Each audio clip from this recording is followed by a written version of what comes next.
From Isolation Studios, it's Richard Krause.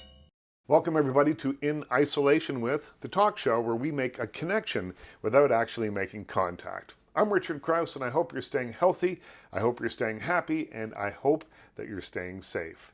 My guest today joins me via Zoom from his home in Atlanta. You know him from his Academy Award-winning role as Gunnery Sergeant Emil Foley in the film An Officer and a Gentleman, who could forget that one, and his Emmy Award-winning role as Fiddler in the television miniseries Roots. From Broadway, Louis Gossett Jr. made the leap to film starring in A Raisin in the Sun in 1961, and he's been busy ever since. With nearly 70 years as an actor and activist under his belt, he's still working, starring on the critically acclaimed television series Watchmen and starring in a new film called The Cuban.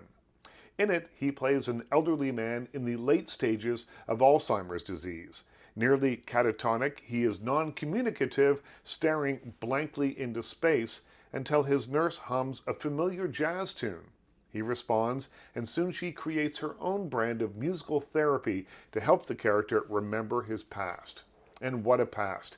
He tells her of his career as a famous musician in Cuba and the love of his life, Ilana.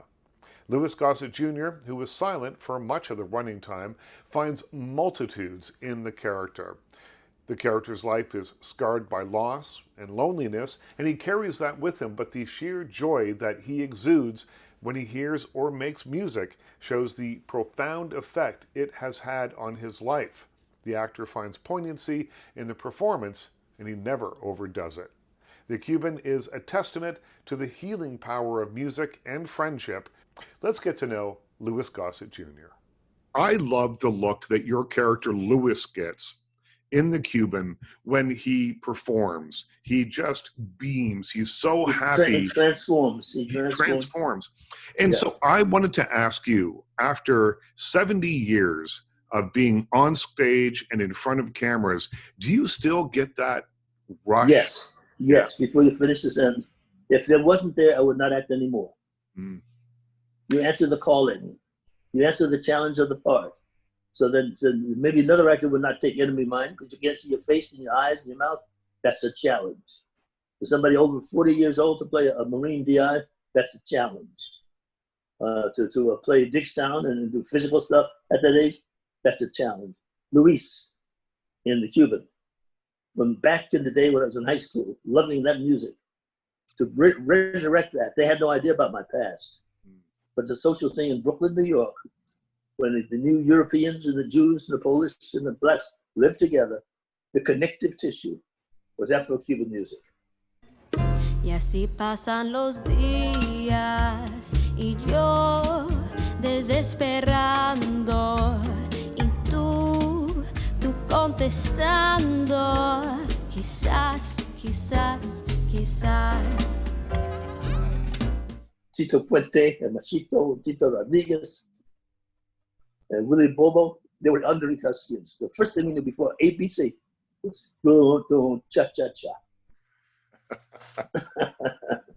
So it was a personal thing. And it feels like it. A lot of this performance is done in silence. You don't say much, but there is so much going on just behind your eyes. I really felt like I could understand this character, even though for large sections of the film in the beginning, anyway, when we first meet you, you're not saying anything. Is that the biggest challenge in a role like this? Yeah, the biggest challenge is how you respond, how it affects you, and how much and when do you show it. You know, it's just like in the actor studio, when you do a scene that brings tears to an audience's face, you're the last one to cry. The audience is in tears, and what you're doing to the audience is trying not to cry. The audience cries for you. Right. That was the first lesson in the actor studio. And clearly those lessons have stayed with you all these years. Yeah. And it's not only that, but it's life lessons. It's your reservoir as an artist. So you don't push away bad news. You find out what you can use with the bad news. Now you might not make the mistake again, but use it as fuel as an artist to use it in the drips and drops or stuff when the time comes. Well, I think the only way that you learn as an artist is by making mistakes, and you have to embrace the various failures along the way. Because if it comes too Absolutely. easily, you just think, well, I can do this anytime. When it comes too easily, you forget. Yeah. We can't forget. We got to pass it on to the young.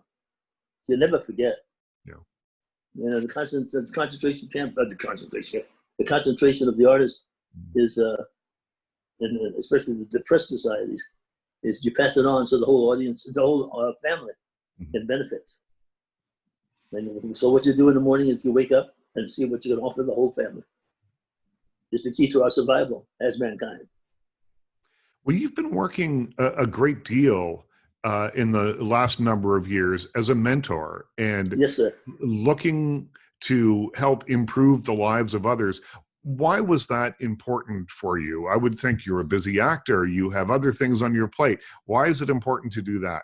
Well, the actors brings you to a certain stage where when you open your mouth, even when you're not on the stage, young people listen.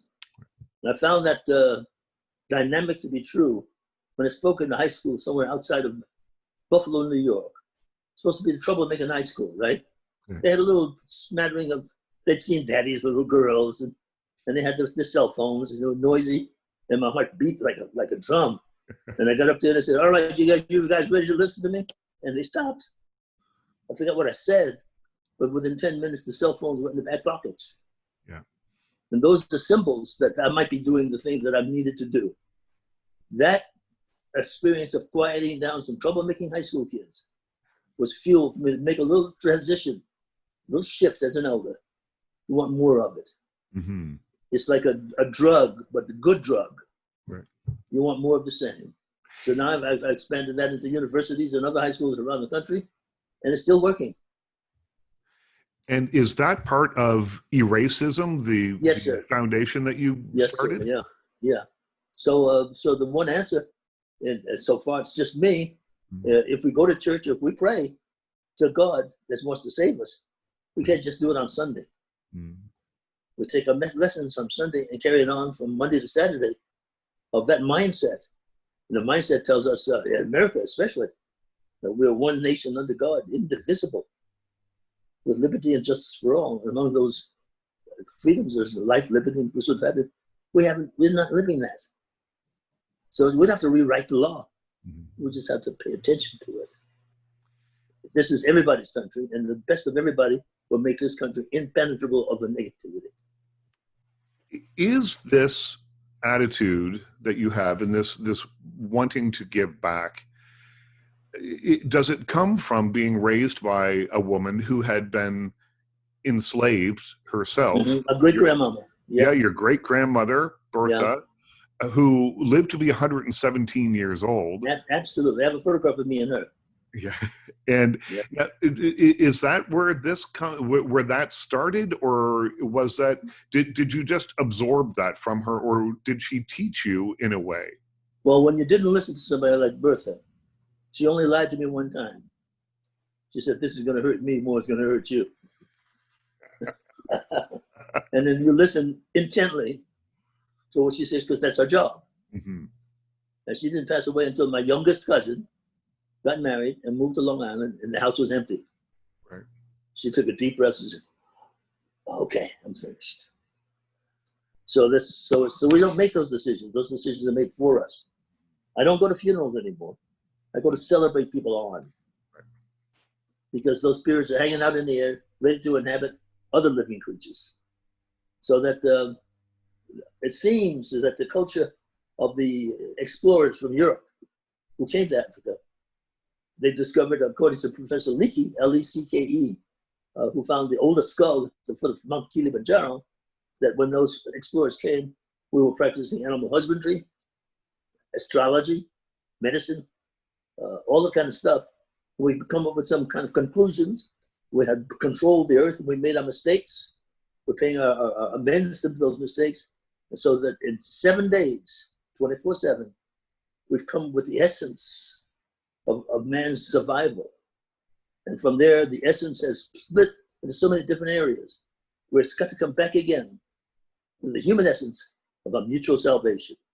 That seems to be the only answer left. I don't care how brilliant you might be. If you don't get that one, We have nothing. It seems that in these days of pandemic, I thought initially that because we were all experiencing the same thing at the same time worldwide, that it would bring us together, that we would all realize how interconnected we are. And I'm not sure that that has worked out as It's well working. as I'd hoped. It's working out. Do you think it is? Yeah. Coming to being on the planet, as long as I know, it's a long time from that last man we saw hanging from a tree in Mississippi. It's a long time before that kid that got beaten up when he's looked at a white woman. It's a long time since the race riots. It's going to be even longer when a policeman who is out of shape put his knee on a man's neck. The police have to be in better shape. They have to be together. Most of the time, the policemen have to live in the neighborhood they work in. Those things can go away quickly, but first things first. Let's grow up. Let's care more about one another. In 1966, when you first went to Hollywood, the story that I've heard you tell about being pulled over twice by the same... More than twice. More than twice. Well, but wasn't it on the first day you got pulled over, they asked you a lot of questions, said, okay, get back in your car, and then 10 minutes later pulled you over again, the same officer, and did the whole thing again? Not the same officer. He got on the phone and says, he's coming in your direction, stop him again. Teach him the lesson that you can't drive with a new car with the top down through Beverly Hills without music. But now, and after the fact, you understand where those people come from. You're going to go back to World War II, where their ancestors were coming because of the poverty in Mississippi and Alabama and Texas and Oklahoma. They worked in those factories to build us the planes. And these firemen and these blue-collar workers are descendants of the KKK and the Mississippi white fellows. So now you understand why there's an ill-fitting glove for me to be in that fancy car and them having to work so hard. They object to that. So now you understand. So sometimes you have to understand in order to avoid terrible incidences. It might make it a little different if you understand before being understood. Because somebody has to go there so that we can get rid of that difference. And what's happening now that we're sequestered because of the pandemic, we all have to come as much as possible with a final solution that we need one another desperately in order for us all to survive. When you were just 17 years old, your high school teacher said, they're looking for an actor to be in a play on Broadway. Yes, sir. And why don't you go audition? Now, you had thought I could be a doctor. You thought about being an athlete. Yeah. But I love this story that you go and audition and you get the job, but you had never seen a play. Only in high school, a little bit here and there. Some great performers came out of my high school. Neil Sedakis, and Neil Simon. Oh, wow. And so I was rubbing elbows with the people I grew up with, because our rules were the same as what I'm trying to preach today. You know, when I come home and if my parents were not home, their children were descendants of the great art society of Poland and Russia, and they were the flamboyant, classical people, those teachers, and they ran come to the United States and they had to run because they thought they were communists. They were not communists, they were socialists. And so then Senator Estes Kefauver out of Tennessee, before McCarthy, chased this intellectual cream of the crop of America. They changed their names and they came to New York, moved into the boondocks with the Board of Education secretary, and I grew up with their children. So the neighborhood was one, even though we were post-depression children we were Seventh Avenue. All we had was a rope and broomstick handles, and all the girls had chalk. We were Seventh Avenue, but we were together. Yeah. And out of that society came the first black baseball player, Jackie Robinson, and Senator Jacob Javits, and the mayors. We were very powerful. And that's how I became, from that teacher, looking at the trades. He said, they're looking for a kid. I know you never acted. What can you lose? Go ahead and try it. So he said, to get the part in Brooklyn, he said, you got the part, but you got to get rid of your Brooklyn Jewish accent. I said, what are you talking? I don't have a Brooklyn Jewish accent. You have an accent. Do you think that So they told me the nerve that it would have taken to go audition for that play on Broadway when you were still a teenager is the same kind of of audacity that has stayed with you your entire career, and always on the search for interesting parts and always taking roles that pushed the envelope a little bit and that weren't Yes. always written for you. Yeah, well, Barack Obama wrote a book called The Audacity of Hope. And so we have to come from there, like Jackie Robinson did. He died before he was 60, but he never gave up hope. And I got from him the ability to hope. When things didn't look like they were going to make it, I always had hope. I had the encouragement of a Jackie Robinson and the fist of my great-grandmama. I could not lose. I tell you a little anecdote. When I was in a play, my great-grandmother came in a wheelchair to see my performance, Sunday matinee. So I didn't know who these famous people were, but the Duke Ellingtons and the Paul Robesons and are you still there? And so all these famous people would come and could take care of the kid. They'd bring me sandwiches and fried chicken. I was a 7th heaven. So all of a sudden, after the performance, you could hear, "Get out of the way." And everybody stopped and looked at this. My great, she says, "I heard you sass your grandmother up there, and I taught you better than that." I said, "No, that's here." She slapped me again. Now they're giggling. And I'm embarrassed. So now when I get to that same place, damn it, Grandma, I'm lying in the play. I'm not going to do that, damn it. And she says, "I'm coming back to make sure you don't say it again." But it's a play. It's a lie. It has nothing to do with me.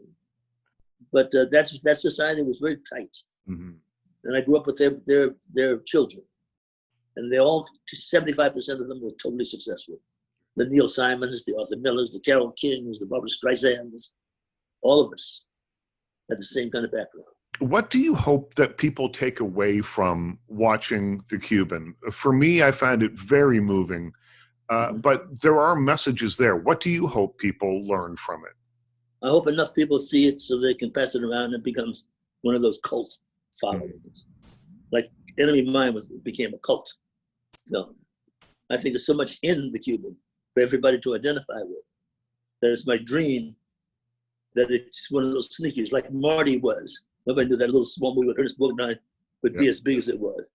We always look for those little diamonds in the society of high budgeted movies. Here was this simple relationship between people. Catch on once again. I don't want to keep that to myself. That's just I like to spread it around, even for nothing. It's quite an experience. You've mentioned Enemy Mine a couple of times here. Mm-hmm. I don't know if you're aware of this little bit of trivia, but your character in Enemy Mine is the first male in film history to be shown giving birth on film. That's why I took the part. Is it? No. Because everybody else had turned it down. Right. And then I realized I was doing something historical before they shot the scene. Wolfgang says, "You're making history." That was my interview with Oscar winner and acting legend, Louis Gossett Jr. That's it for today. My thanks to Louis Gossett Jr. for his time, but most of all, as always, my biggest thanks goes to you for watching. I'm Richard Krause. Stay healthy, happy, and safe, and we'll talk again soon.